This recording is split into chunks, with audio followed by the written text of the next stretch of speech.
السلام خوتاتي كي دايرين؟ لاباس عليكم؟ كي بقيتو مزيان؟ المهم تشوفوني اختي غدا على الصباح تقولي لي في غدا نقول لكم غدا نترزق الله ان شاء الله. المهم كيف ما كان العاده راكم عارفين انني ملي كنجمع كاس ليها كنمشي نبيعها. المهم انا راني توكلت على الله اختي وقلت بسم الله وغادي اختي. المهم هنا راه شي جويه السبعة، لان كيف ما كتعرفوا الشمس دابا والحراره، فكنحاول انني نمشي بكري. ولكن اختي واخا حاولت نمشي بكري لقيت الشمس زعما واحد الشمس حاره بزاف. تخيلوا معايا ما وصلت زعما واحد حراره ما يمكنش 8 تقول هي العشرة ولا 11 قسما بالله.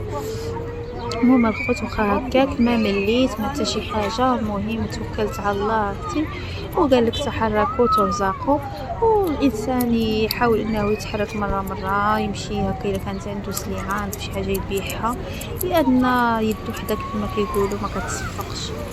هذا ما كان الخوت. المهم هنا راني غاده وهاد الطريق هادي راكم حفظتوها معايا. المهم هادي السكه ديال زواغه، القنطره ديال زواغه. المهم كنكون صحاب فاس يكونوا كيعرفوها، قليل فيهم الناس اللي نواحي عين الزمان زواغه كيكونوا كيعرفوا. انا ديما ملي كنجمع هكا السلعه كنصافي كنمشي كنترزق فيها الله وكنجيب منها نهاري. المهم صورت الخير والبركه. المهم واحد 16% جيت بحالاتي.